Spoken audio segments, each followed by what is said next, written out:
got him, we got him. You team. Is it still going, the race, or is it over? Checkered flag is out, it's all over, all over. Hello and welcome to the Undercut Podcast. I'm Ellie-May Taylor and we're back once again to review the Japanese Grand Prix. Of course, I'm not alone. I'm joined by someone who's turned another year older, perhaps not yet wiser, but since we were last on the podcast. Jesse, how is 25? I don't know. It's been quite literally a day of being 25, and what a day it's been. Honestly, Chaotic. Yes, that probably sums it up. I feel over the weekend I've eaten one entire Red Bull budget of food from restaurants. So, yeah, we'll see how this goes. Hopefully it'll be good food.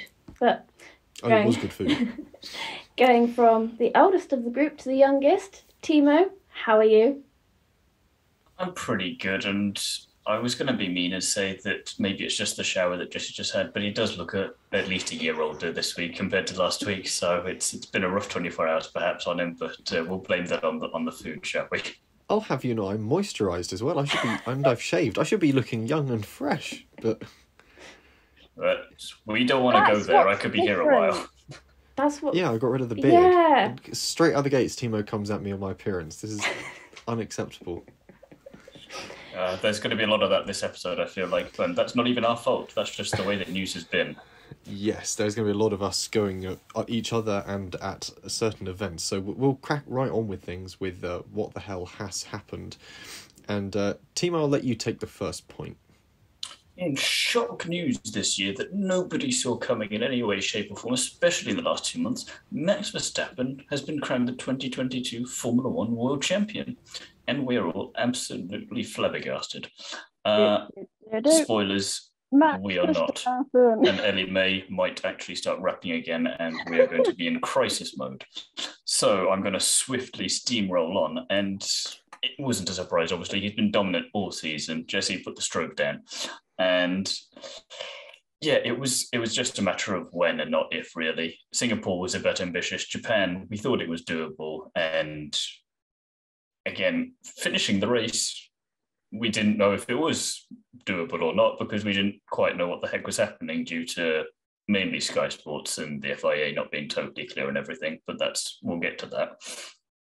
And it's again been a season where Checo has been more of a threat to his championship, but at the same time, very much the solid rear gunner, the number 2 driver. And if it wasn't, it was amusing because you see on the F1 YouTube channel the highlights from the race, and it's championship battle, the decider, and it's Charles versus Checo. Max is nowhere to be seen at all, and it just shows how much of a role he's played this season. And there's a note here. There's a question: could he have done it without Checo? And probably yes. It's Red Bull. The constructors definitely not. Probably still beat Ferrari, actually, considering what they've been like, but it would be trickier to do it.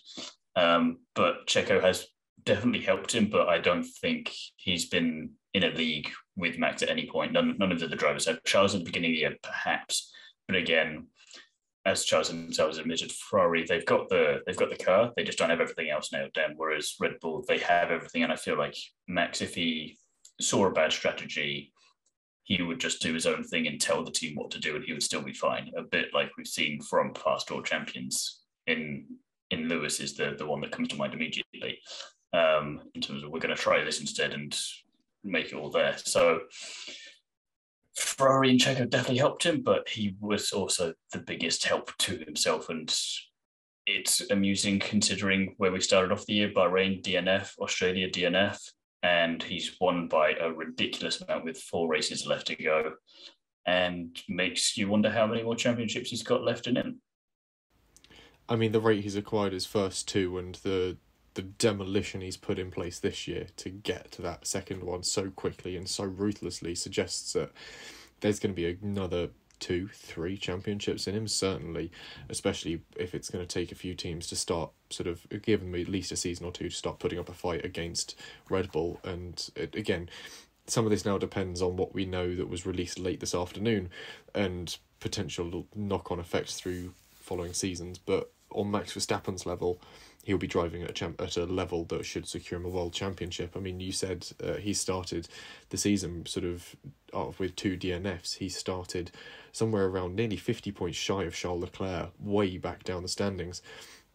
He's come to turn that round with now a 113-point lead and 4 races still remaining. That is an incredible feat. And bear in mind how fast he turned it around, how fast he overtook Charles in the standings, and then how big of a gulf he earned so quickly.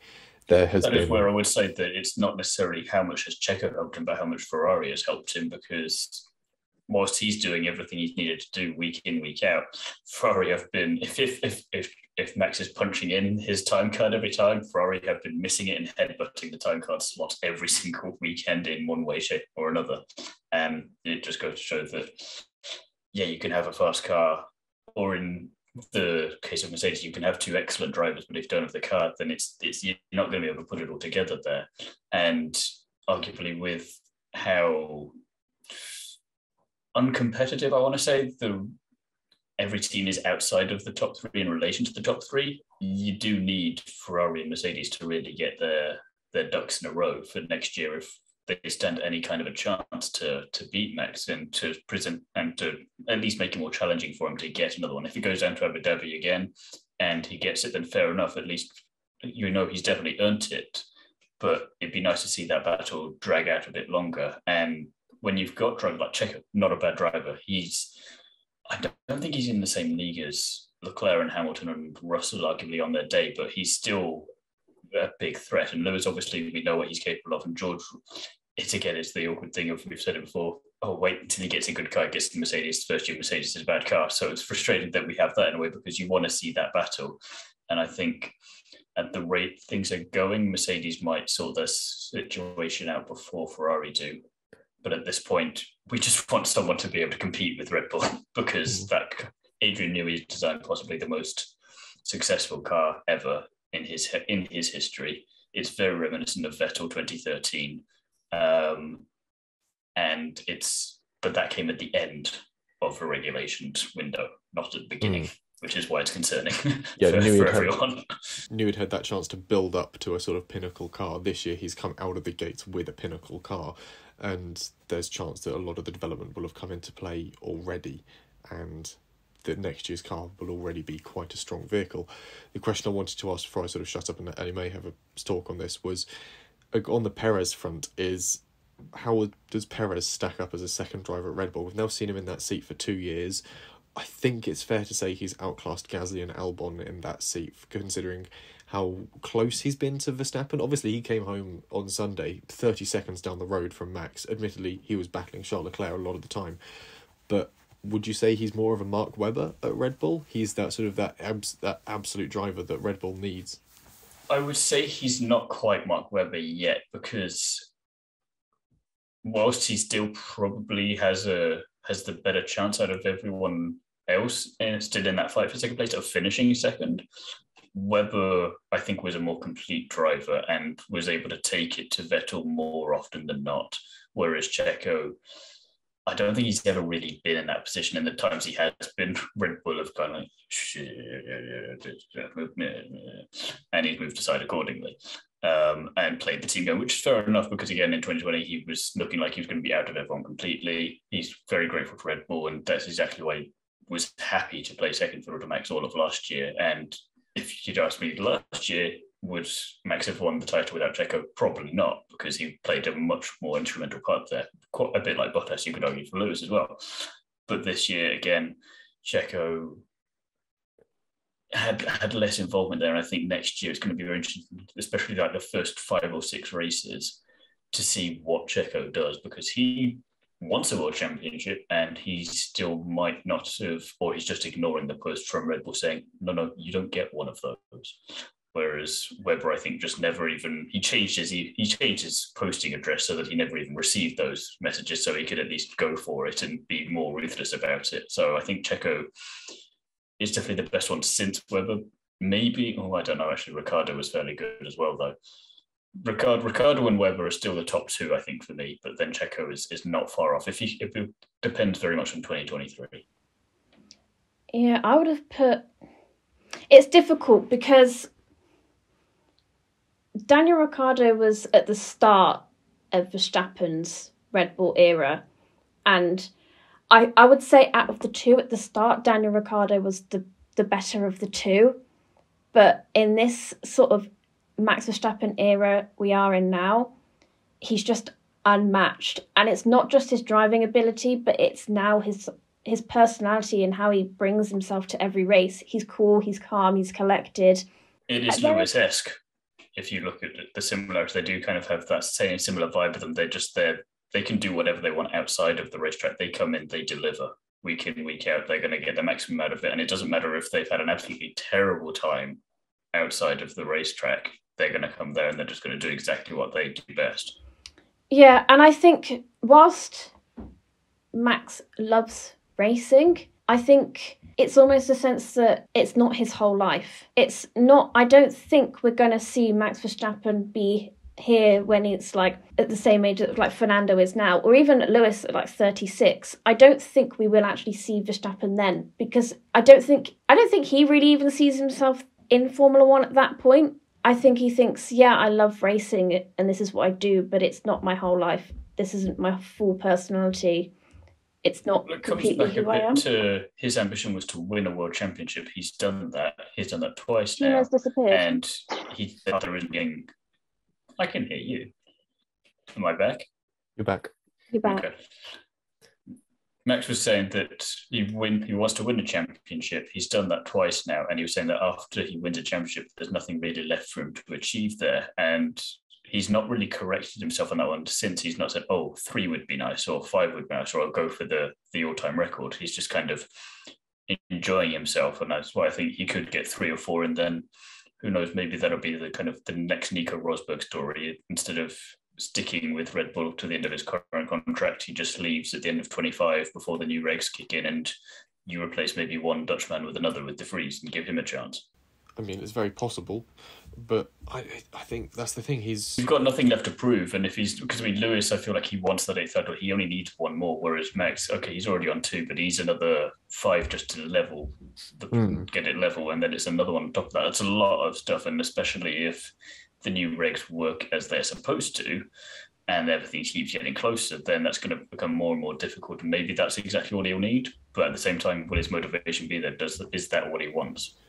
Yeah, it's an interesting story to ask him, and it's the sort of thing that'd be fun to put to him in an interview. But at the moment, I think his mental health and the state that where he sort of sits and his psyche sits at one where he enjoys the sport. He enjoys coming along and doing F1 and being part of the paddock and doing what he does. It helps that he's obviously winning and is exceptionally talented at what he does.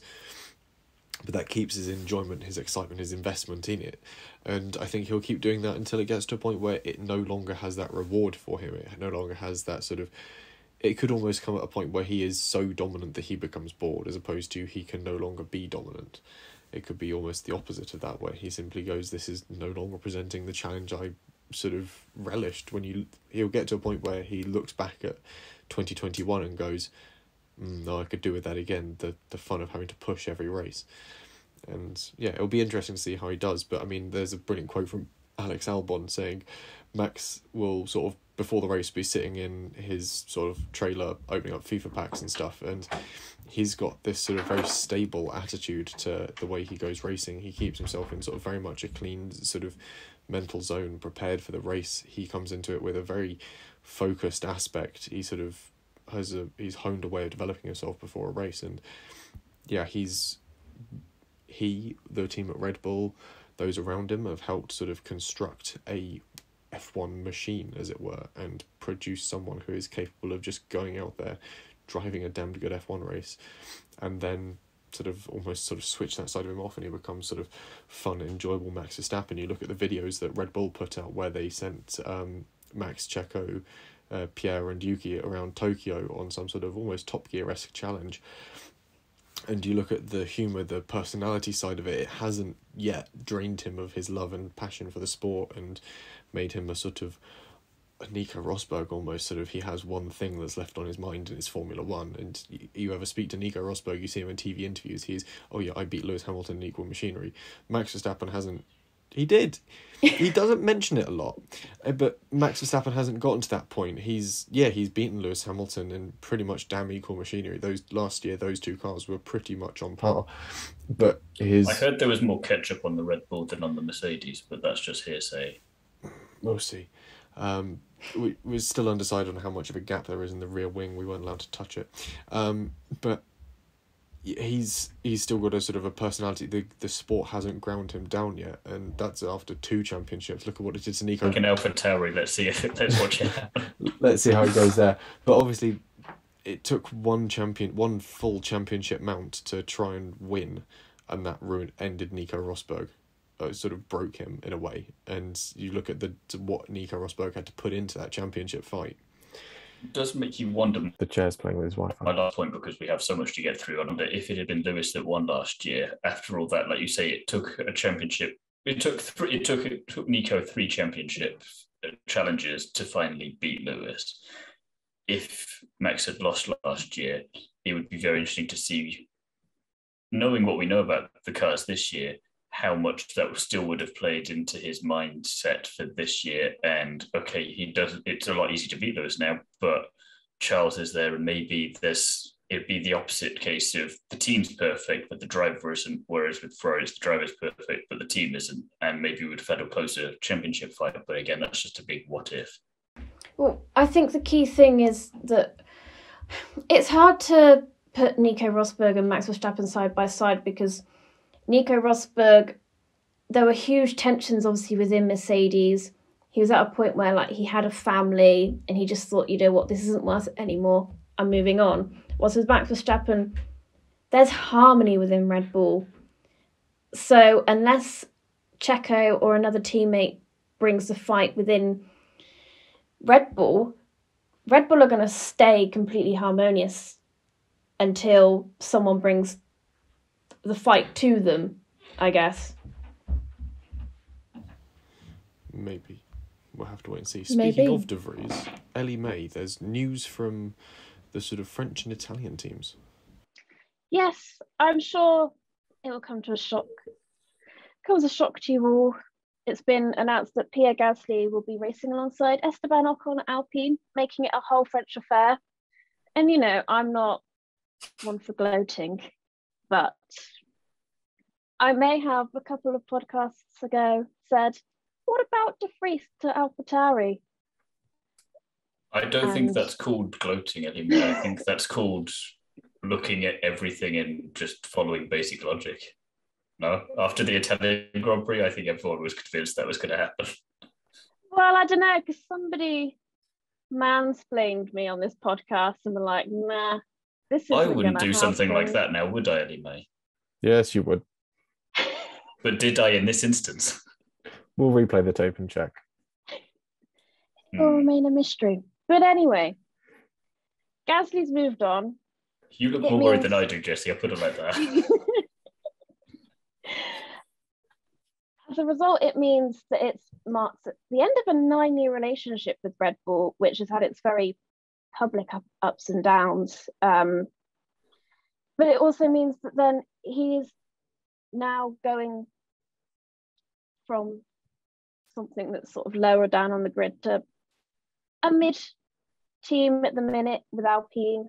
They haven't confirmed how long he is with Alpine for. They've just said it's like a multi-year contract.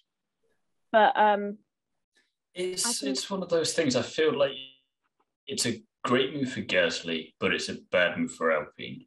And not just because Gasly and Ocon, they need to sort out their personal relationship, and if they don't, at least need to figure out how to be professional around each other, and that's all part of the business, which we've talked about before.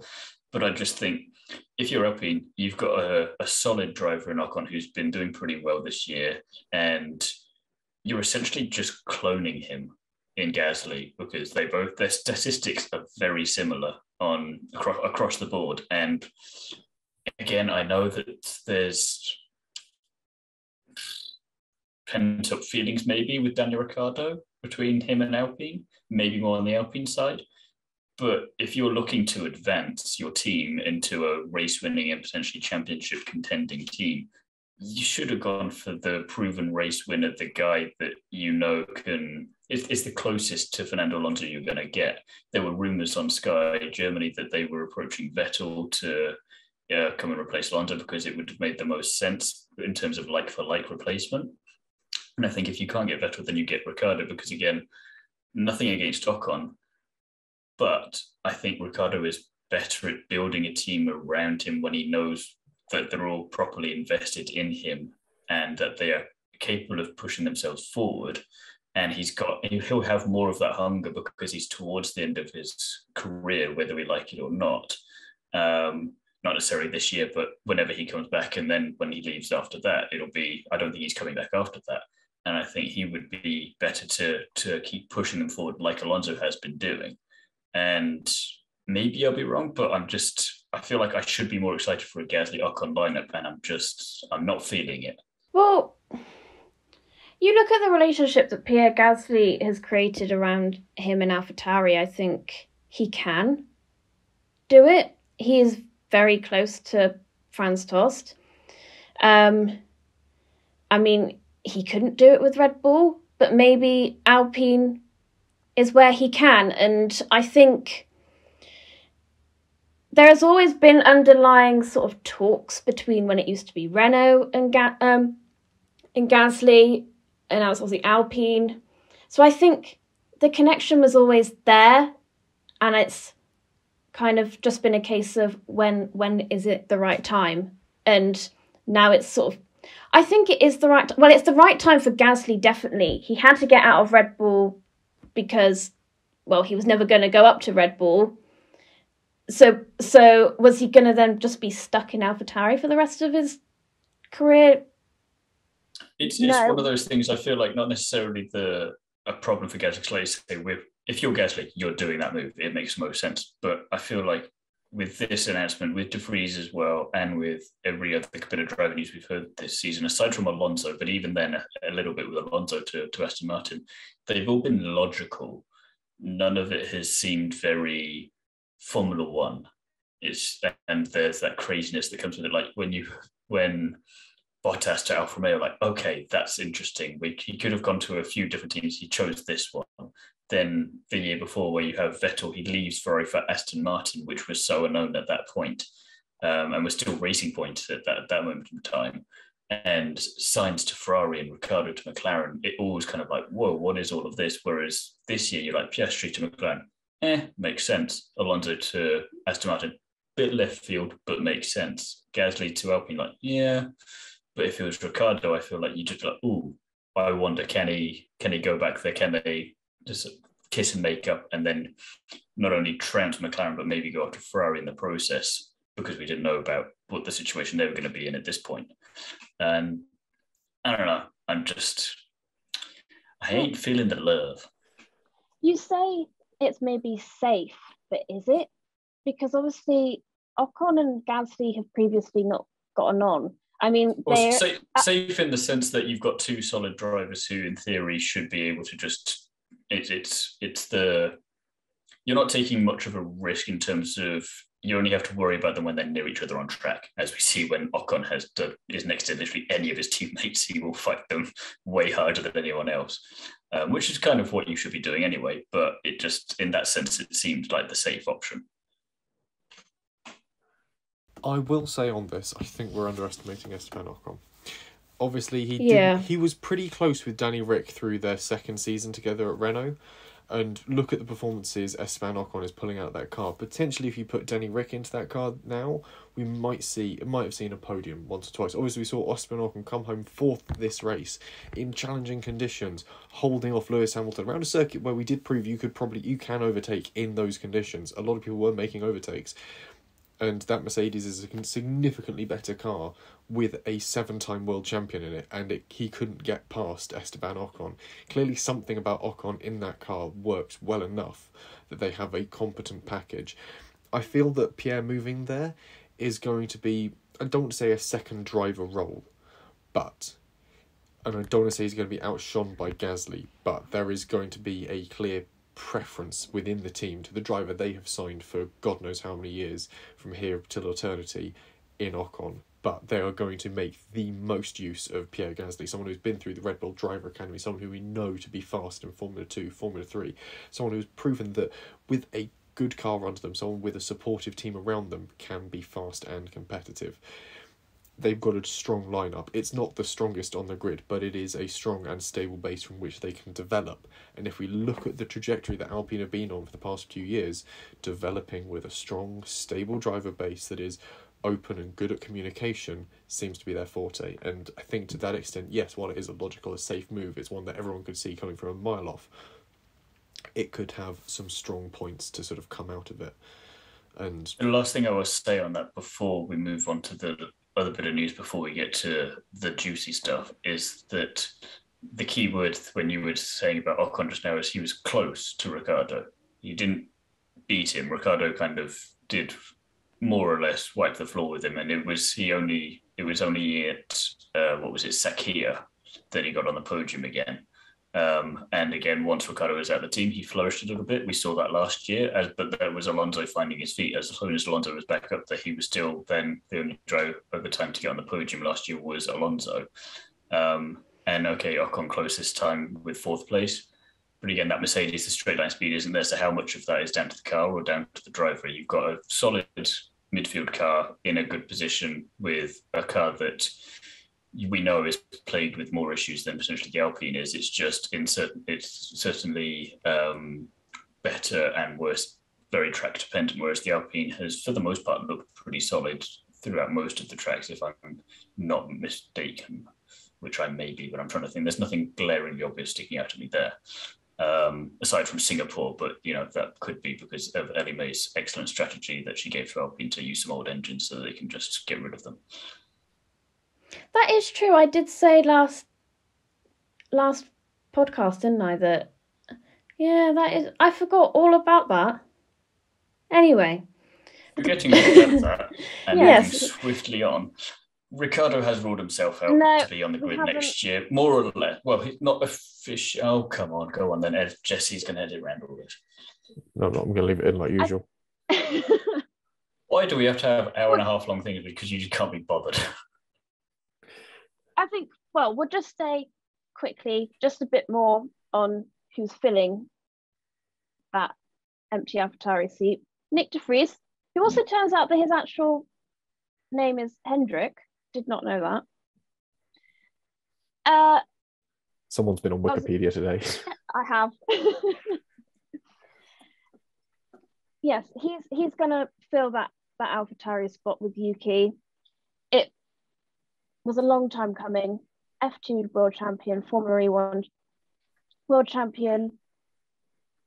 He proved that he should definitely be in Formula One with his 9th place at Monza, scoring 2 points for Williams on his first ever Formula One outing.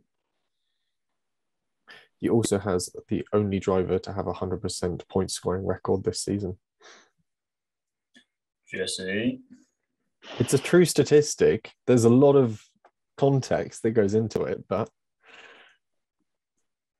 it was just a long time coming. But anyway, Thiemo, you can carry on. That's all right. Thank you very much. I'm glad I got your permission. Ricciardo has more or less ruled himself out to be on the grid for next year. It's not a complete definite, but barring any major changes, that it looks like he's going to be on the sidelines. But he doesn't want to go racing anywhere else, apparently. He very much wants to stay in the world of F1.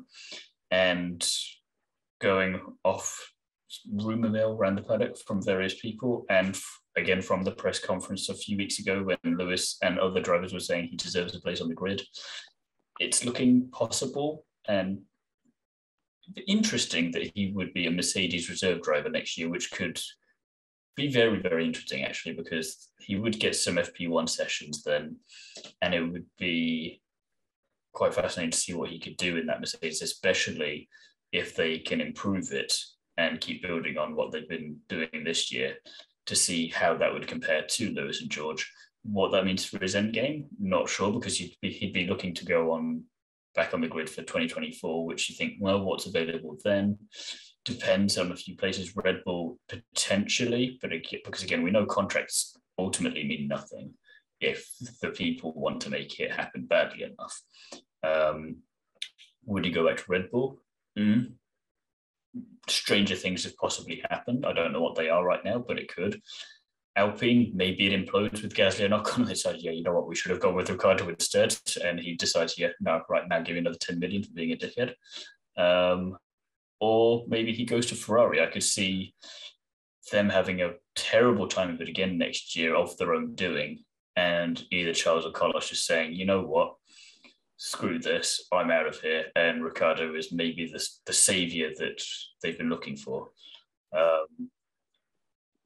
Obviously, all pure speculation, but I think that's one of the more exciting things for next year is that, okay, we won't see Ricciardo around a lot, but when we do see him, it'll be in a Mercedes, which is kind of one of those time traveler moves a chair, and this is the effect of it. So it's a shame we're not going to get to see him. We still have an Aussie on the grid, Oscar Piastri, won't be the same. And I think if there's anything good to come out of the possibility of Nico Hülkenberg coming into the Haas seat instead of Schumacher, it is that you can be a driver that never got on the podium in your 10-year career in Formula One, and you can still come back into the sport after a significant amount of time out and some filling in occasionally. And maybe we see that next year for whatever reason. We'll see Ricciardo in a race. Maybe George or Lewis gets ill. Who knows? Stranger things happened. Look at 2020. And then after that, you think, okay, he can do that after being out of the car for 6 months. Maybe we should just have a little exploratory talk and we see him somewhere. I think my glimmer of hope is that before Checo was announced as the Red Bull driver, Red Bull considered Sebastian Vettel. So now that Daniel Ricciardo is out of a contract, will they potentially, if Checo leaves, will they potentially look at Daniel Ricciardo coming back? He was also, great. So good luck taming him if against Max again. He will want that championship more than Max does, and just it's like, oh crap, I've got to work for this again now. I think it would be amazing to see whether Daniel Ricciardo could bring it to Max Verstappen again, because it was. I almost kind of want to see him do to Max what Max has done to Checo this year. Just because everyone would be so surprised, and all the people who've been saying, "Oh, Ricciardo's done for. He should have retired ages ago. He should never have joined McLaren." Be like, "Oh, yeah, all those true believers were correct all along." He should have just never left Red Bull. I know he wasn't happy there, but he should have never left Red Bull because he now could potentially be fighting for a championship. Instead, he could already have one. Exactly. But then, that's the thing. Considering all the controversy from last year with Abu Dhabi, would anyone have minded if it was Ricciardo versus Lewis? No, because everyone there's no side when it comes to those two. Then everyone's just kind of like, Ricciardo. If it can't be Lewis, it can be Ricciardo, and even Lewis fans are happy, and the same reverse. And it, also going back to potential seats, before he went to McLaren, him and Ferrari spoke as well. He was a bit of a shoo-in for that role. I think at one point it looked like, for whatever reason, should we shoe in? I think for some reason at one point Sainz was almost off to Aston Martin, and it would have been Ricciardo off to Ferrari. It was one of those weird points where it's sort of like, oh, we say, or potentially we just lose Carlos Sainz from the grid. And we're sort of like, no, all right, but Danny Rick's off to Ferrari. Interesting. How will that pan out? And it'll be, don't get me wrong, it'll be sad to see him go at the end of the season without any sort of confirmation as to when he will be back. But I do have these doubts as to what will happen if he becomes a reserve driver for Mercedes. Obviously, you look at the other reserve drivers on the grid. Nick de Vries is the only driver who's acted as a reserve who's come back with a full-time seat. We have yet to hear about Nico Hülkenberg potentially coming back. But you look at the likes of Stoffel van Dorn, another world champion in Formula E, not got a seat coming back, not coming into that McLaren seat to fill in for Danny Rick. They've gone for Oscar Piastri. It's unlikely they're going to replace two young drivers with the slightly older Stoffel van Dorn, because days numbered. You've got to be a young guy to get into F1 these days. And you look at Ferrari, they've got the good talent of Antonio Giovinazzi, and he is stuck on the sidelines now as their reserve driver. You can't be putting him in the same league as Stoffel van Dorn. I'm not putting him in the same league as him, but what I'm saying is that if you end up in that reserve role, it is tricky to come back beyond a few FP1 sessions, or literally when you have to come in and fulfill your role as a reserve driver. We haven't seen not Daniel Kvyat come back, Robert Kubica come back. We haven't seen any of these people that leave Formula One and go into a reserve driver role come back for a long-term season. I admit Robert Kubica is probably a bit of a left field choice there, given his age and the fact that he just sort of somehow keeps popping up. But the fact of the matter is that it's often a bit of a one-way street and you don't come back from it. That's my one fear, that if he were to take this Mercedes driver role, is he's chaining himself to an unstoppable force that he can't get away from at that point. I guess the only argument would be is that usually those reserve drivers haven't been as good as driver as Danny Rick. I know Danny Rick hasn't been as good at this McLaren, but none of those reserve drivers have the past that Danny Rick has. Yeah, and arguably none of the people who are getting seats on the grid next year have the history he has. If you add up all the wins and podiums combined, it's still nowhere near what Ricciardo has by himself between all of them. Unless you count De Vries, believe in that, it's in a different category. And he's had to really fight for some of those wins. Look at Monaco. He had half the engine power. He still won it. Yeah, I'm not saying that it's a flat rule. Get on the Daniel Ricciardo train, Jesse. Ignore everyone else. Stop it. You're meant to be older and wiser. Start acting like it.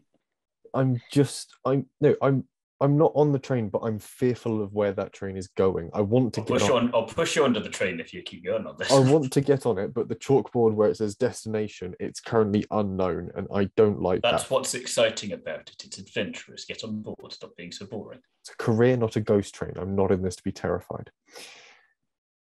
Anyway. Talking of terrified, though. Talking of terrifying things that are genuinely... What are the FIA up to this weekend? Yes, right. Ladies and gentlemen, if you'd like to pause the podcast now, go and get a glass of water, a cup of coffee, a glass of wine, sit down and enjoy, because I am about to take you on a 1,500-word rant with a small pause in between for everyone else to interject. Point chaos and communication breakdowns, the near-fatal flaw this weekend. Delayed or stalled communication. He's got a title and everything. Jesus Christ. I came prepared. You're lucky I haven't got a George Russell PowerPoint to go with this. I did ask if he was free to do it, but he said he was a little busy. It's giving the same vibes as Gentlemen. A short view back to the past. More or less communication with your engineers. Anyway. Delayed or stalled communications between the... Oh, God, I've started... More or less... It's already... Oh, you've got that joke in my head now. Delayed or stalled communication between the marshalling points coming out of the hairpin towards Spoon Curve and the race director saw the potentially early release of a recovery vehicle on track. This was later confirmed when we saw some drivers coming past that vehicle with the green flags still out. The circuit was under double-waved yellows even as Pierre approached the scene. It's only as he gets there that the circuit goes red.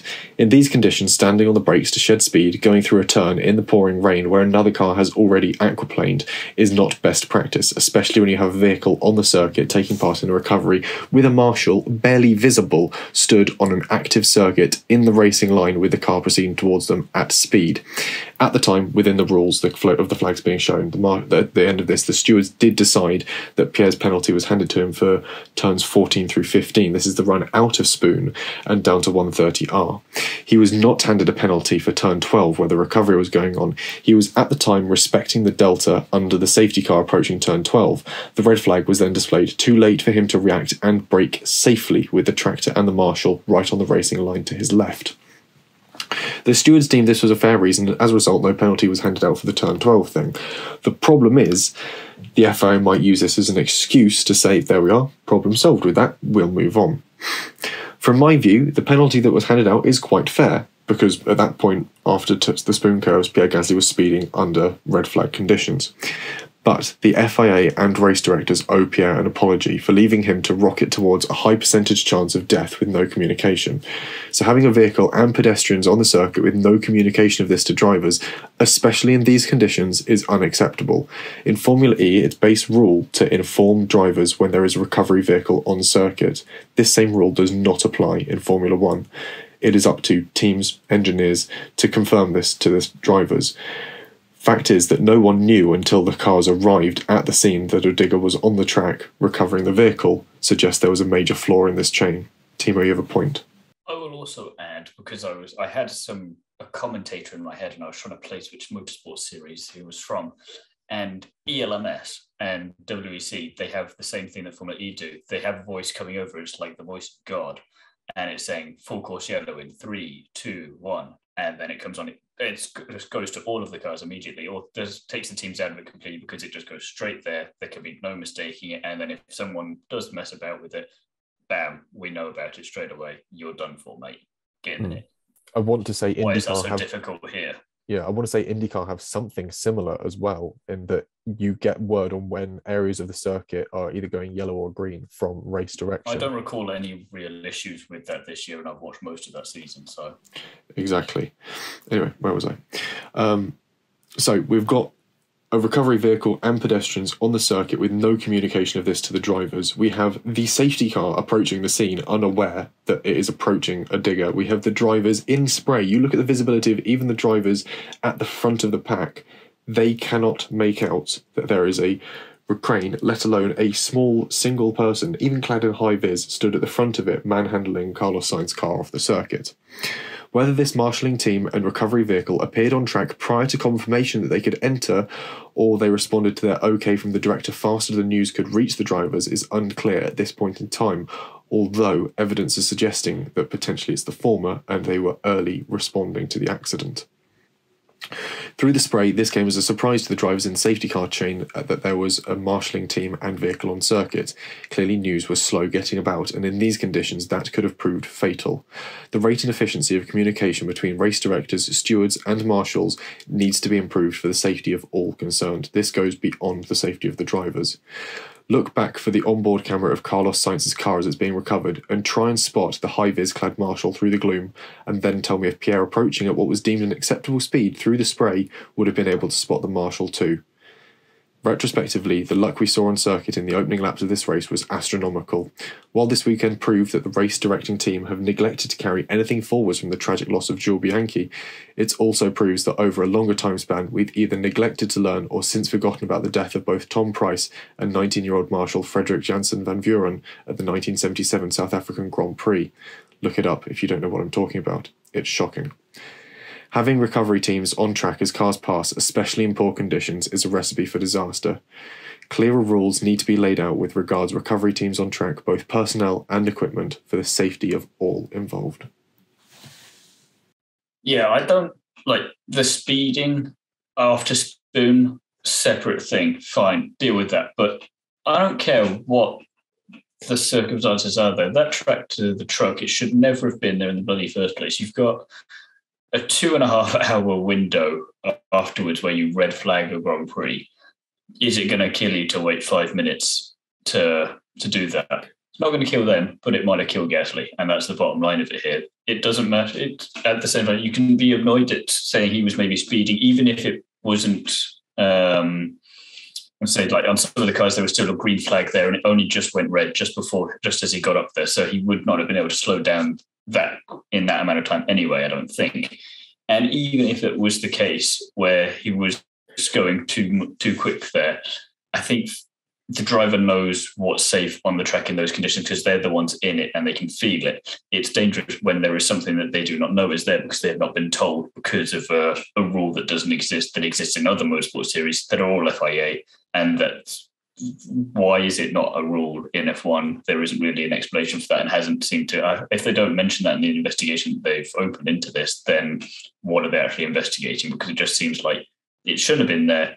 Someone needs to lose a job or gets reprimanded for that, for bringing those ones out, because of all the places to do it, it's again Japan this time of year and with these conditions and with a driver who knew him and was friends with him. And you just think, and again, all the drivers had to be careful. Every time we go to Spa, he's there looking at the memorial and putting something down there. You could have not had a worse driver for that to be bar Charles, maybe. And it's ridiculous that we're even talking about this, because it seems that it's such a fundamental issue that it shouldn't even be an issue in the first place. And it's also the fact that they're almost blaming Pierre Gasly for it It's all, kind of rather than atrocious take. at that. Yeah, they're not taking any responsibility for the fact that they put every driver's life in danger, as well as marshals and the person driving the tractor. They're just kind of completely ignoring that. We yet to get an apology for it. And they're just like, yeah, they're literally just like, you know what, we're just going to blame Pierre Gasly for it all. When, okay, he's partially to blame for speeding, but at the same time, there was not really much to say that he couldn't, because he was trying to catch up with the safety car. He wasn't aware that something else was on track. And again, if you look at other drivers on boards, it's green on their steering wheel as they go past the tractor. So it's like it's lucky in a way that it was Gasly and it wasn't someone else, because that they were going at a different speed, because there's so much that could have gone wrong there, and it's just pure luck that it didn't.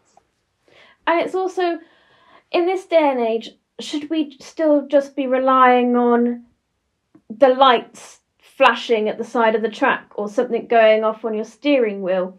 I think we should have a voice to say safety car. Especially when it's done already in other FIA championships, and it's just the norm. It's not exactly like it's going to be difficult or costly to incorporate that in. And as well, because you think, in those sorts of conditions, visibility is horrendous. It's a slippery track. Drivers have got enough to be focusing on, so why not then just put inside their, like, a speaker saying safety car? Again, the last bit I will point out before Jesse goes on his second part of his essay is that the other thing I was thinking of outside of ELMS was Extreme E. They can do it there when they're racing in some of the most barren and hostile places on Earth with the most kind of rugged and basic stuff at times, because they don't want to leave too much impact. And yet whenever a yellow flag or a red flag even is implemented in those races, it's done like that. And they can all hear it, and they're racing in the middle of the Atacama Desert, and it's perfectly fine. You're telling me you can't do that at Suzuka in the middle of Japan? Yeah, and a further point to this is we know we have this interesting and very high-tech sort of pit wall to car communication. We saw it in Azerbaijan when someone phoned in to congratulate, was it Sebastian Vettel last year on his win of Driver of the Day?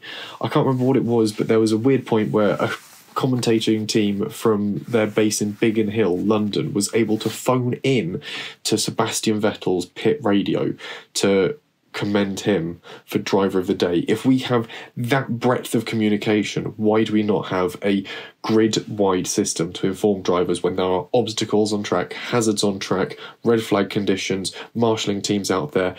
I admit that potentially when it happened in Monza, I was annoyed because I was a Ferrari fan and what it did was ruin the end of the race. But as you come up to that curve, you have clear sight lines. You can see there is a marshalling team on the track. You're going far slower because you're following the safety car through a corner. And crucially, track conditions and visibility were pristine. This means that drivers had plenty of time. Even if you were coming through at racing speed, you're getting on the brakes for that turn. It gives you plenty of time to see on the exit there is a digger moving a car. You have plenty of time to not get back on the power as you exit the corner towards that digger. That's fine. In situations like Japan, in situations where the conditions are atrocious, or you're racing on a blind circuit like Saudi Arabia, if we're going to keep building high-speed street circuits like Azerbaijan, like Saudi Arabia, like we're projecting with Las Vegas, we need to have new rules about sending recovery vehicles out onto the circuit.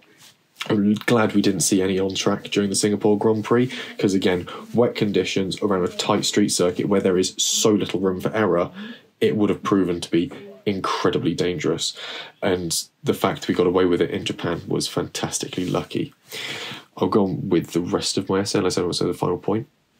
I think just to say it's not really a point as such, but I would have really liked to have known Martin Brundle's take on it, because he called someone being killed underneath a tractor before Jules Bianchi. He was like, I fear the day that this isn't eventually going to come. He was and still it did. around when it happened previous. I mean, Bianchi was 20 years after Senna and Ratzenberger, and Martin Brundle was still around for all of that. And of course, he was racing prior to that when it was happening as well, I think, or at least he was not in F1, but he was around in motorsport when it was more common. So again, it's interesting, like you say. I feel like what we got from Sky, especially, they did not do themselves a brilliant service this weekend overall. Weirdly, when they were looking at Gasly at the tractor and everything, the person who made most sense was Simon Lazenby, who was probably the least into F1 of the lot of them, just on experience and all the rest of it. And yet he was the one that seemed to be making the most sense about, well, you can't really blame Gasly for this. You had three racing drivers. Everyone else is pretty much saying, well, yes, you can. You had three racing drivers of relatively recent times in the car, with the exception potentially of Johnny Herbert. And all three of them were pretty much willing to throw the blame on Gasly for this one. And you have Simon Lazenby going, no, none of this adds up. And I would have liked to have seen Martin Brundle there in person talking about it, or them patching him in or something. Because if you saw his tweets about it, they painted a very different picture. And I think his commentary, his presence there at the time, would have been significantly different and would have been, I don't want to say a blessing, because that makes it sound like sort of quite a positive impact, but it would have been a hugely different insight that he would have brought to it. They just missed the point, really. Yeah. They were completely unaware as to quite what they were discussing, and they missed the significant impact that this relates to from prior occurrences in the sport. Moving on, but continuing down the theme of this poor communication, this wasn't the only issue of communication that has since marred the Japanese Grand Prix. Post-Belgium 2021, the rules around awarding points for prematurely terminated races was amended to reflect distances covered, but this only applies to terminated races where a session is abandoned. In Spa, the event last year was classified as a race that only lasted a few minutes. The outlap behind the safety car, the one race lap, a second lap that was then counted back over, and then the cars turned into the pits. Between the green lights going out and the session being ended, barely 15 minutes elapses and the session is abandoned and, crucially, not resumed. In this instance, the drivers hadn't completed 75% race distance, so the top 10 were awarded half points. This matched the rules that had been written at the time, but in the effort, even then, the effort didn't correlate to the reward. In a bid to prevent abandoned or prematurely terminated races from dishing out big points for little distance, a new point system was put in place. However, poor communication, again, from the FIA and unclear language in the regulations left this open to interpretation, and that it applied to any race that didn't contest its full 300 kilometres or so. The ultimate meaning of the rules is that if a race is abandoned and is not resumed, then portioned points are awarded based on distance covered.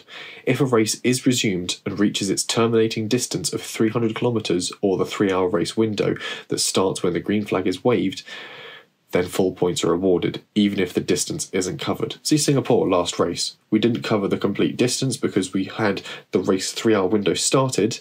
We didn't actually start till an hour later, and we completed about 75% of the race distance, which meant that we got full points awarded. The issue here is this opens up a weird loophole in which you get to, say, 3 o'clock in the afternoon, the race starts. Nothing happens for 2 hours and 5 minutes, or 2 hours and 45 minutes. You then have 15 minutes where the grid is assembled, the drivers do one lap, and that counts as a full race. Because they see the checkered flag, they then get full points for that. So we're still at the same problem that we saw in Belgium last year, because of unclear wording and unclear specifications laid out by the FIA to try and solve a problem. All they've done is solve half the problem and create a new one. Due to the amount of safety car laps that we saw in Singapore, the race ran out of its 3-hour time slot and the distance fell short of the 300 kilometres, like I said, and the full points were awarded. In Japan, the 3-hour window started on time. We raced 2 laps, one fully, one under the safety car before it led back into the pits under the red flag. Crucially, the session was later resumed, and this meant full points could be awarded if the drivers took the checkered flag or reached the 3-hour time window. And that's according to the bad rules. The full points were then awarded, but the fact was not communicated by stewards or race directors to the paddock or anyone else. So all assumed that partial points would be awarded according to the new FIA rules. Everyone looked at it and thought, yeah, that's perfectly fine. You obviously had teams working out, going, okay, this is great. The championship fight goes on into Austin. Even the F1's social media accounts were posting, Max Verstappen wins, but the title fight goes on to Austin, because they assumed he was getting points correlating to 50% race distance. Thiemo? What amuses me in hindsight, but pissed me off megally at the time, was the fact that when I turned on the Sky footage before the race, because we were already up early, we're dedicated fans, this is what we do.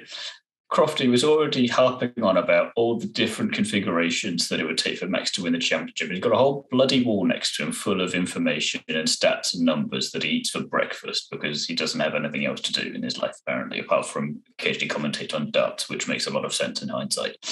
And throughout the race, he harps on about that, and he's talking about Austin, and he goes through pretty much every possible eventuality that Doctor Strange has foreseen when he's using the Infinity Stones, and he still, when the time comes, seems to miss this one completely. And again, Sky fumbling big time, and it's a little bit amusing that it comes not too long after they announced that they're getting contract extension from 2029, and you just think, maybe get someone new there who actually knows what the heck is going on, because the only person you've got competent there is a guest commentator in Jensen Button, and the presenter, who is Simon Lazenby, who probably watched a bit of F1 before he started at Sky, but was then probably learning on the job as he's going, and is somehow now more well-versed than the actual F1 people there. And it seems ridiculous, again, that you've got this even being a discussion point in the first place, where okay, you can blame the FIA to an extent, because of course we're going to. They seem to like us abusing them at this point because they're messing up so much. But the fact that the people who are then the us's of the world, who lap this stuff up as well and love the attention to detail, like you love the technical side of it, and you've brought in an essay, for Christ's sake, on this, and you're reading out in a podcast. That is how much you love this stuff. I'm not saying you don't love it anyway, but I don't think you're quite on that level in terms of you're writing an essay and you spare time on it. You're not quite the pedant I am. You say that, but I do write my key takeaways. This is true. Our key takeaways are chef's kiss, dissertation length. Very true. But the point is, we do the research and we make sure and we triple check and we quadruple check everything, because we don't want to look like an idiot.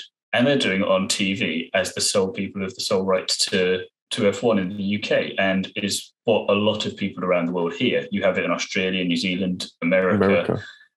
And again, America being, no offense, Australia, the more important one to F1 at the moment in terms of the market that they're trying to capitalize on. And they're cocking it up big time. Just think, did everyone what the hell was going on this weekend across everything? It's just baffling and ridiculously unprofessional for what is supposed to be the pinnacle of motorsport. Well, this is the thing you raise, is what the hell was going on, and it's a question that my little essay asks. What the hell has happened? Yeah, my essay now asks that question. So why did race control and the stewards not know that this was what was being broadcast? This is what the teams were thinking about. Surely someone from the teams must have radioed up and gone, just checking, this is a half points race, yes? Or we're getting X percentage of the race points available. Surely someone must have messaged up. Surely someone would have seen the live feed that Sky is producing there and then and putting out that would have said 50% points awarded this race. Surely someone in the stewarding team, the race directing team would have spotted that this is going on. Or were they so distanced from it, or they just didn't know? I will come to you in a minute, Thiemo. The fact is that they didn't show us Gasly passing the crane until very late on, suggests that potentially race directors have some control over what the local TV teams are producing. It suggests that there is this link. Obviously, don't want to put tinfoil hats on. This is just merely a suggestion based off of what we've seen over the weekend. And again, this communication breakdown suggests that something is fundamentally wrong in the way that race stewarding, race directing is all assembled, because left does not know what right is doing. And unfortunately, right is putting tractors onto a live circuit with a green flag, or right is assuming that you're getting half points for this race, and left is awarding full points.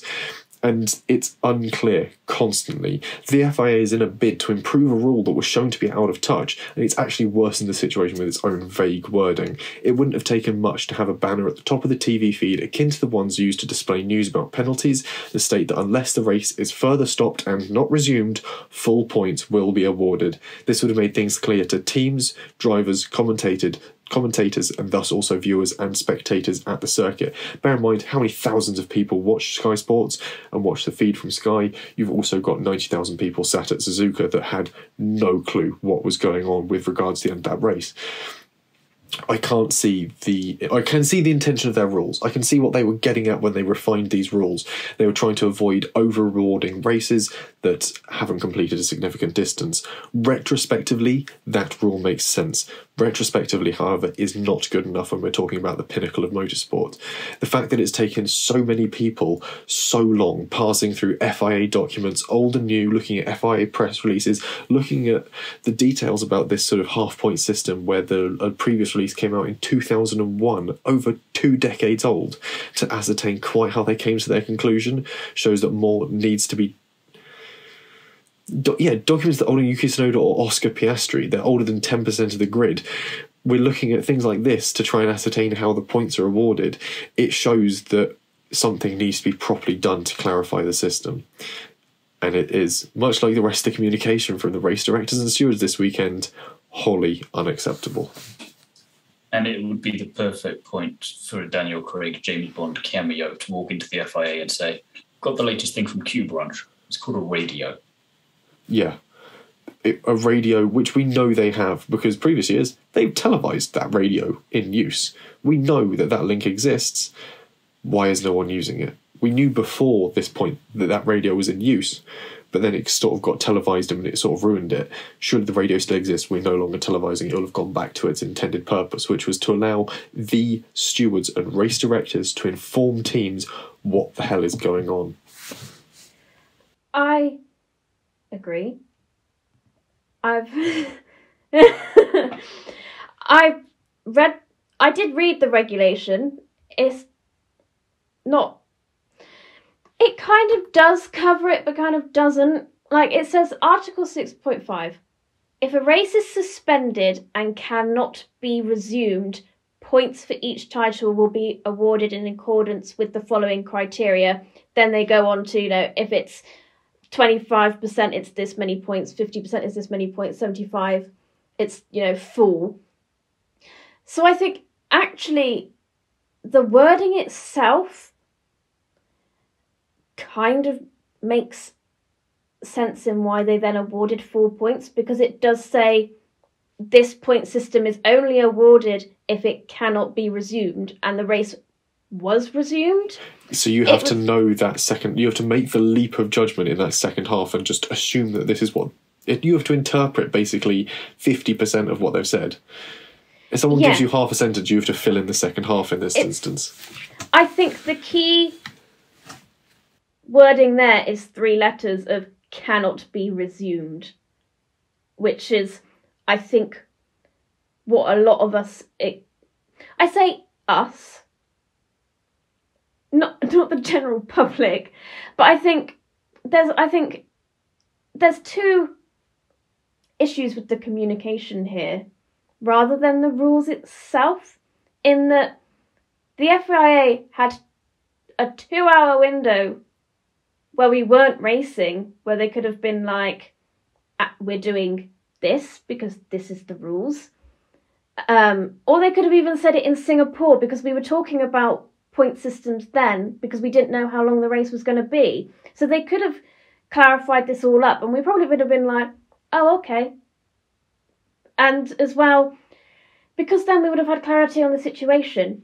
Whilst watching the race, it would have made that battle between Leclerc and Perez so dramatic and tense, because we would have been like, this is the defining moment of whether Max Verstappen wins his championship or not. And I think we can't just... Yes, a lot of the blame falls on the FIA, but I do also think some of the blame lies on the media, because, okay, what they were saying is what they wholeheartedly believed, and they weren't trying to deceive us in any way, but they are the ones that have fed us the misinformation, and this is where sort of all this mess has come. So they are kind of partly to blame as well.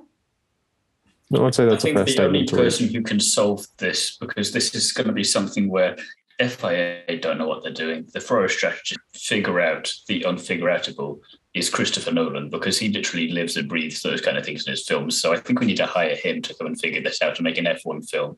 And we won't know what's going on, but he will, and he can come and fix this for us. It makes as much sense as anything else at this point.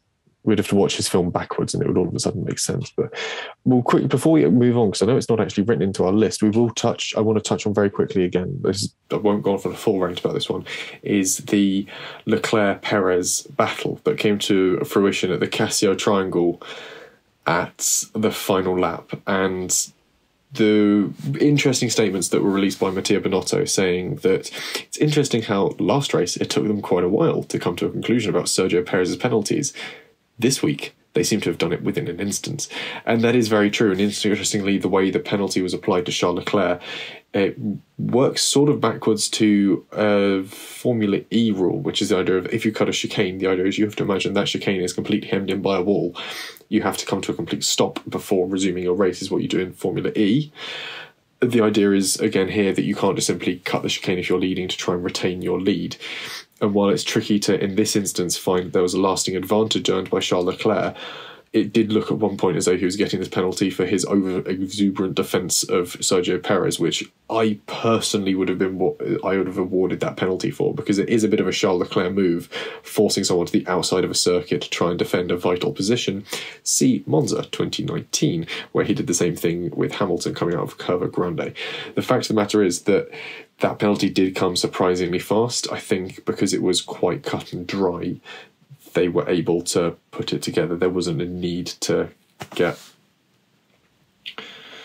Charles involved.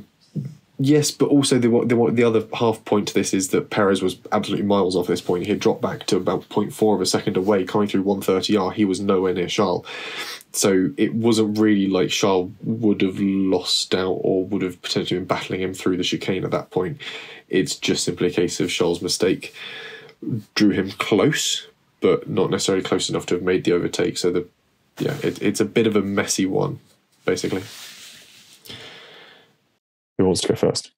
I agree with the penalty. My issue is, again, surprisingly, with the FIA in terms of, so you can make quick decisions on simple matters. What's your excuse the rest of the bloody time? You useless sack of potatoes, which is, I didn't say potatoes. And you see it F1, F2, F3. It's throughout all of it. It's the same thing every time. And you just wonder, it's like, when it's convenient and there's a championship at stake, suddenly you can make snap decisions for the right or wrong reasons. We can argue that under the cow command, but you can at least make a decision. And this isn't the only clear-cut incident we've had this year. It may have been a slightly dull season at times, but it's not been that dull. This is the first time that this has happened. And what Charles potentially deserved that. There's also the other mistake, potentially, maybe you two know something on this that I don't, that in the rules you've got, there was still enough time on the clock when Max went over the start-finish straight for supposedly the last time, that there should have been an extra lap after that supposed final lap, and a bunch of the team radio from all the drivers were asking, wait, are you sure this is over? We're not convinced this is over. And the drivers are into it, and they don't have all the information the FIA do, because they're too busy driving around a car and a wet Suzuka at about 200 miles an hour. Again, what the hell are the FIA up to? And did they... I mean, I know the Bathurst 1000 was on, but it doesn't mean you've got to watch it during Suzuka. This is the interesting thing, was you listen back to the radios of Lewis Hamilton as he's battling Ocon, you listen back to it of Sebastian Vettel as he's battling Alonso, and you listen back to it of Charles battling Perez.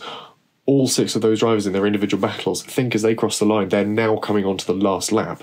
And there is, depending on which coverage you look at, which timing screens you look at, potentially 5 seconds still left as Max Verstappen crosses the line for what we take to be the penultimate time. which suggests that potentially there should have been another lap after this. And you see Alonso and Vettel battling through turn one until his race engineer goes, that's it, you're good. I mean, we didn't see that. But that's we didn't see that. You you can find it on other videos. I would suggest trawling through the internet, looking on Twitter, looking on YouTube, looking for basically everything of Sebastian Vettel and Fernando Alonso coming out spoon curve on their final lap, because it is incredible and a real show of what two world champion drivers can do. If we're going to put anything positive into this podcast, it is going to be those two drivers having an absolute corker of a weekend. The silver lining is there was enjoyable stuff like this weekend. We just didn't see any of it. We didn't see any of it because of the spray. Again, if you want to find out just how bad it is, they did release the onboard footage of Zhou Guan Yu's fastest lap. Go watch it. Comedy, because all it is just grey. It's just the onboard camera from his T-Cam just battling through spray, and he sets a lap that is still 15 seconds faster than GT3 cars going around there in the dry. But yeah, it's the whole weekend was a shambles. And but we can't go racing in the wet with wet tyres. No, again, something I'm not entirely certain on. This is likely going to be something for a big argument podcast once the season's over.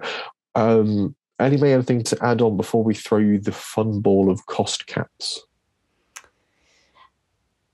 I don't think so. Just that, yeah, I agree with the Leclerc penalty. I think it was pretty clear cut. I think that's why they came to a decision so quickly. I think everyone knew he had to give it back. It's that, yeah, the whole last lap thing I did think was weird because we essentially had 45 minutes plus a lap. So I was like, this is essentially Formula E. And we never kind of got that last lap announcement. And you say about Hamilton questioning it, Ocon questioned it as well. I've heard this like team radio where he's like, yeah, that's over, mate. And he's like, are you sure? Because obviously then if Ocon then slowed down and Hamilton zooms off past him, he's lost like 1 or 2 points. Yeah. I would say if that points deficit was the difference between Alpine and McLaren come season's end, how pissed would you be? Yeah, it's just a bit of a shambles, but... Can I just point out one last thing before you do go into the cost cap? The severity of the situation is all three of us agree multiple times. We've agreed a lot so far through the very early stages of this podcast. Like, even on things we don't tend to agree on, we've been so riled up by the actions from the FIA and Formula One this weekend that we've come to a point where we agree. Although when it comes to minor infringements of the cost cap, we have had some very heated discussions in the group chat. So Ellie-May, our attorney at law, our attorney at law, as the note says, take it away. Yeah, when I saw this note and saw my name against it, I was like, who decided I was announcing about the cost caps? So, Red Bull have been found to be in breach of cost cap this year. We're not sure how much they've overspent, but it's under 5%, meaning that it's a minor breach. So it'll probably be just being some form of a fine. Aston Martin have also been found to be in minor breach, but it's with a procedural breach. They haven't gone over the cost cap at all, so it's essentially just an admin error. They've just filled out a form wrong, which also Williams did earlier this year and were fined $25,000. So it will probably... Yeah. So Aston Martin's fine will probably be in that region. We just don't know much about Red Bull. And that's just Lance Stroll's pocket money for a week. A week? That's just for him to go get a chocolate bar. I mean, with the rates of inflation, if he comes to the UK, that's probably what it's going to be soon. Oh God, Freddo's are already several thousands of pounds. I just think all of this is just a bit of a farce. It's a bit of a farce when you realise that... We've not had much of that today. No, especially when you realise that Red Bull apparently overspent by £1 million on catering. Yeah. So it's the Freddos. It's Freddo Frogs. There's also a brilliant picture of Alex Albon last year. So obviously all this relates to last year. This is when Alex Albon spent a lot of time in the Red Bull paddock where he was working as basically Yuki Tsunoda's sort of Yoda. And there's a brilliant picture of Alex Albon with some food from the Red Bull catering department. And what he has is one rather sad-looking sausage, 2 potato smiley faces, and 2 fried eggs that look the saddest thing since Thiemo's bacon sandwich on Sunday morning. Unnecessary quip aside, if it was Alpha Tauri and they were the ones in breach of by £1 million of supposedly for catering, I'd believe that because Yuki's in the team. I want to know what excuse Red Bull have. Unless Yuki's sneaking in and just stealing their food because he's run out of stuff at Alpha Tauri. But perhaps Jerry only has the finest Potato smiley face. Spices? Yeah. It has to be free-ranged, locally sourced eggs that just bump up the price. Everything comes with 5 spices. Exactly. I said this in the group chat, even before we knew what they'd overspent on. I couldn't care less because I just think the media and certain people within F1 made such huge speculation and rumors about this, and they were just stirring the pot. And it just came to the point of I was like, who cares? The answer is Thiemo and I. Yeah, which we understand why you don't, because it's not the most interesting thing in the world, but it's kind of Jesse and I as the elder statesman here. It feels like we're harking back to you're older, you're aging, Jesse. You're rapidly moving toward middle age. You're halfway there as now. he holds his Alpecin hair sort of miracle liquid closer. If you were in X Factor, would you be? I'm in the over 25s now.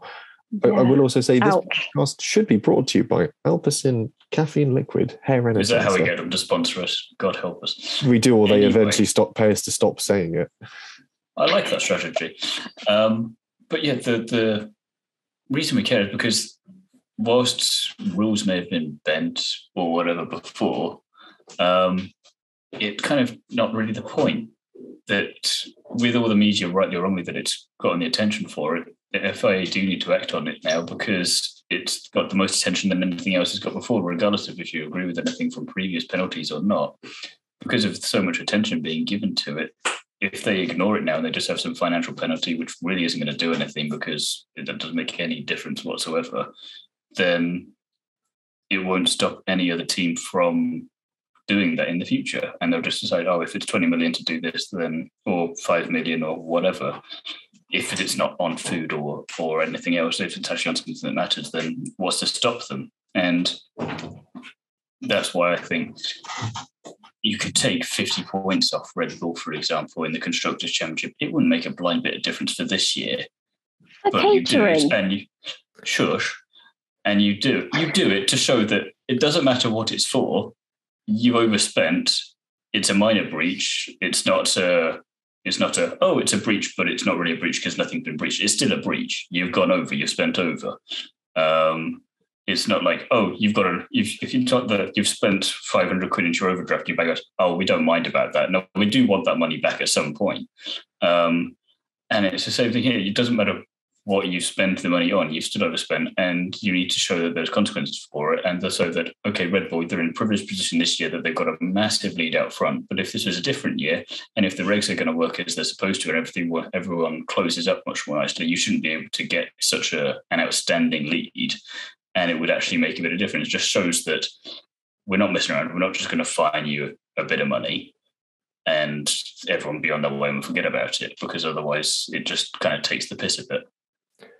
But should the FIA take into account our views, or like us being in those sorts of circumstances? Should they take our views into consideration? In some things, I think they should, but in this case, just because it's a blatant breach of the regulation, so they shouldn't need to care what we think about that. It either was a breach, and it was either a minor breach, or it wasn't. Either way, there's consequences for the actions. So it doesn't matter what we all think. They just need to dole out the punishment accordingly, get on with it. I'm not saying that there shouldn't be a punishment. There should be a punishment if there is a breach. But people have made such a big thing out of this that now people are like, I expect this to be done, blah, blah, blah. Oh, then no, they shouldn't listen to us. They've got the list of things that they want that are meant to happen if you do have a minor breach. Choose the most appropriate one and just make a decision and be done with it. Fans don't get a say on this one because they haven't not the ones that made and agreed to the rules. They've got nothing to do with this one. You can be as angry as you like about it, but as long as there's actually a decision that impacts and shows that the teams can't, or if they do, break these rules or breach these rules, if we're going to be very technical, because I know you're the attorney here, then it needs to show that there's I've lost my train of thought. There's consequences for the act is essentially what it is, and they're not just you can't just buy your way out of it.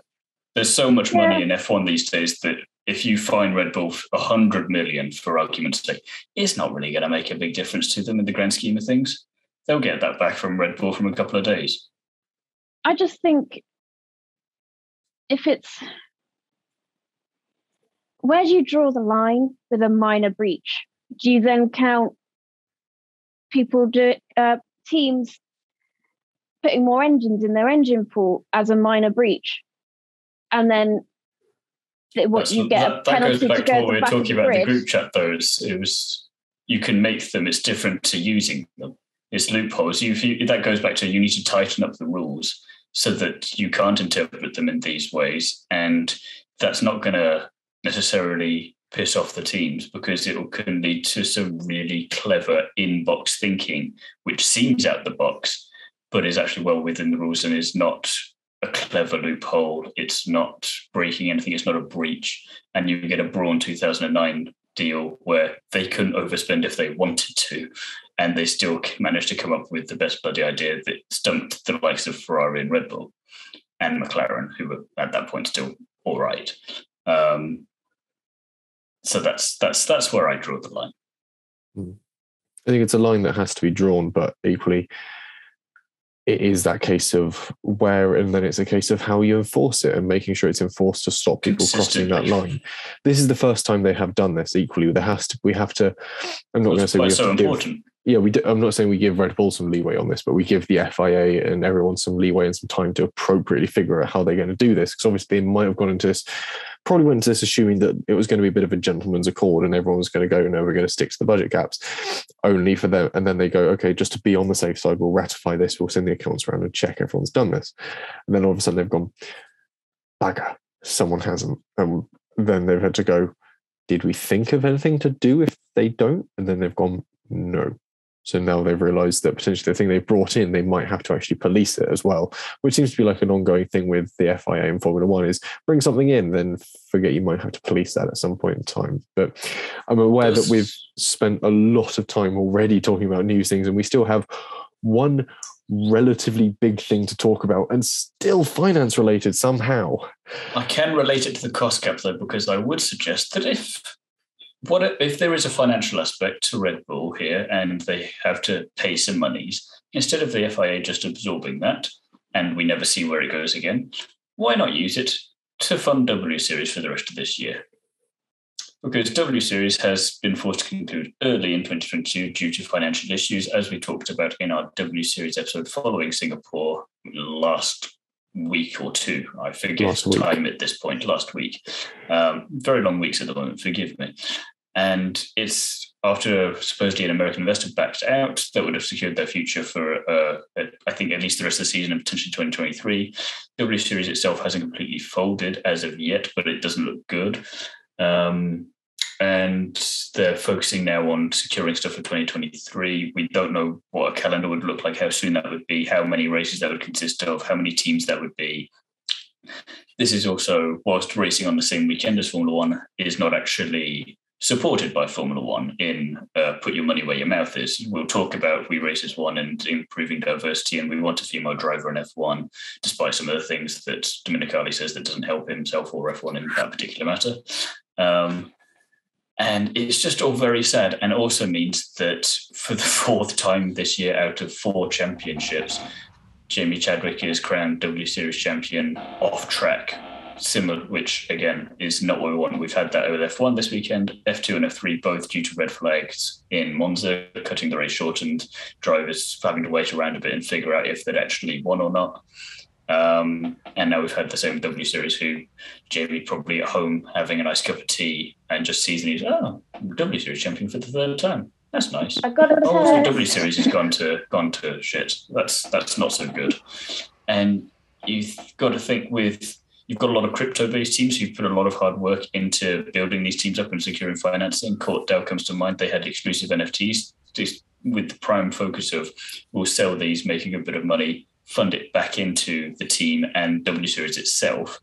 And it's all this really niche kind of grassroots thinking in a way to fund this series. And you've got F1 over here who you get charged for pre-ordering tickets for Vegas, and you don't have a little bit of money to spare. I don't care if it's not your legal obligation to. They're on the same weekend as you. They help big up your main event. The least you could do is throw a few million their way to help them out for this year at the very least, to showcase them at Austin and Mexico, which are 2 massive venues, especially when you've got an American driver on the grid in W Series this year, who's now going to miss a home race as a result. You've got an American team with Caitlyn Jenner's team, and you've got some bona fide names in there as well already, like Jamie Chadwick, like Abby Pulling, Alice Powell, and Marta Garcia as 4 that come to the top of my head. It's Kavissa, someone who's challenging for the title this year. Well, was. Yeah. And instead, we're just kind of left with a very much an early Grand Tour episode of the special guest is meant to come on, James May just turning around going, oh, does that mean they're not coming on then? Except it's not funny and it's really quite depressing. It certainly isn't very funny, and as much as you can it's easy to make sort of the joke of Jamie Chadwick being sort of a winner by default, and you can insert the sort of Homer Simpson meme of default, best 2 words, and all the jokes off that. It is galling and disappointing to see what is a brilliant and very entertaining and very important racing series cancelled due to this lack of funds. And I think on the previous time we talked about it, I made my opinions clear on the fact that I don't think F1 should be funding it. However, this is an FIA certified series. What is the FIA doing with all these fines and money it seems to keep picking up from drivers touching rear wings? How much did they charge Max Verstappen last year for touching the back of Lewis Hamilton's car? What did they do with that money? I would love it if they fined Lewis for his nose stud there and Sebastian for wearing pants on the outside of his race series. It's like, we're going to start doing this deliberately. So we're going to try and find W Series with it. We're going to do this express reason for it. Yeah, because what is the FIA doing with this money? And why is it not being poured into these grassroots, these lower tier feeder series that they I would love if all the drivers came to Austin with new body piercings and tattoos and all these things that just to annoy the FIA. Like, oh, I'm not sure if you can have that. Well, fine me and give the money to W Series then. Nicholas Latifi rocks up with giant ear spaces and just sort of... But there has been a significant breakdown of communication, of structure, of hierarchy, of business, of management that has led to this. It is unfortunate because at this point in time, it's again early, like when we were discussing it on the previous W Series episode, about where this breakdown in communications come from, where this breakdown in management and structure has come from. It's too early to make a call on that, but it'll be interesting to find out where it does, why it happened, and equally, will Jamie Chadwick get her prize money from this series? Will she be able to fund a Formula 3 seat? Will she be able to fund her Indy Lights seat? Well, there was the thing Caitlyn Jenner was saying at the start of the season that I'm going to help Jamie get into F2 next year off the back of this season. The only way that's going to happen is if Caitlyn funds her through her own pocket now.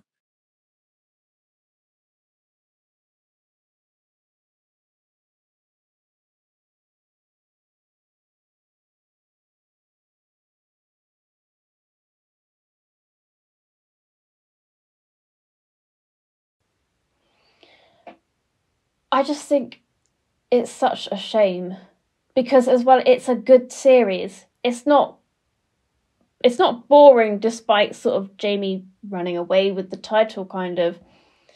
But it also, we're trying to give women more chance in motorsport. And if we lose W Series, then we're not going to see so many women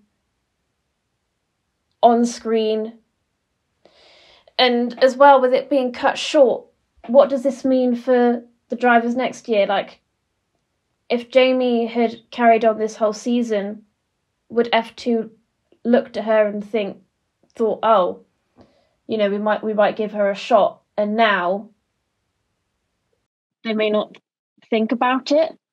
And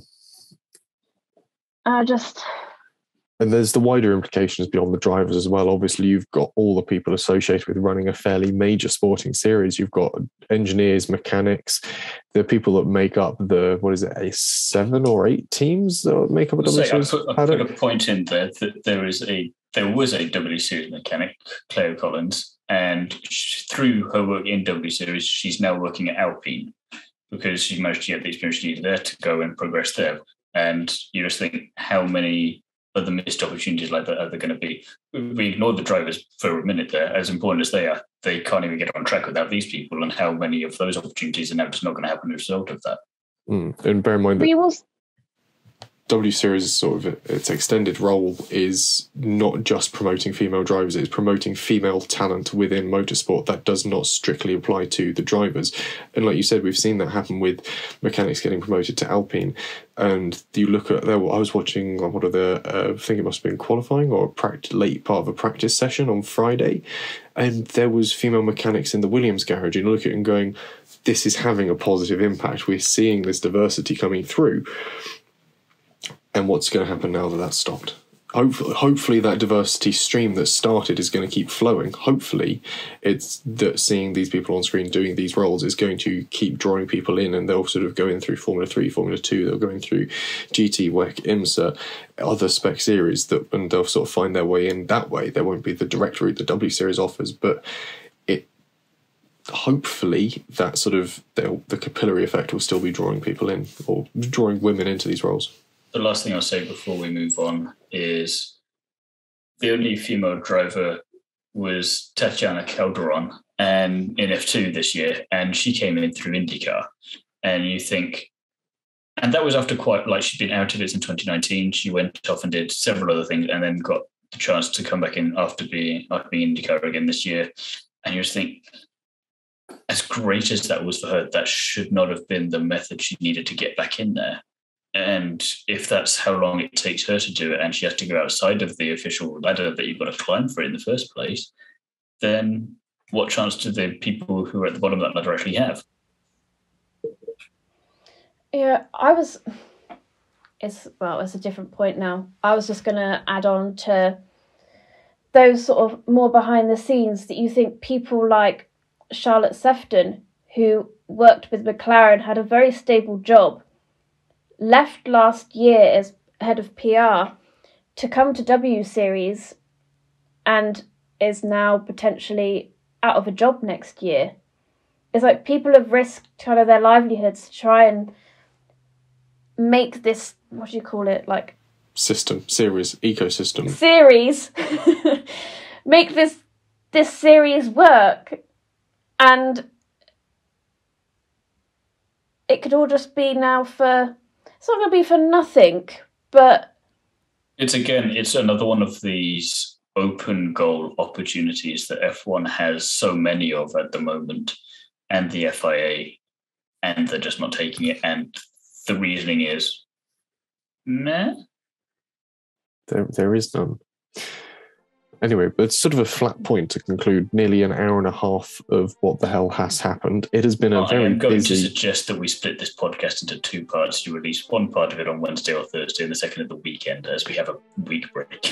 There is going to... I think the way I'm going to do it is do like a double release. There's going to be part 1, which is what the hell has happened. So if you've enjoyed this news section, go back and watch it again. If you're looking for part 2 of this, just check the feed. It'll be either below or above this as part 2, which is where we go into our winners and spinners, and normal services resumed.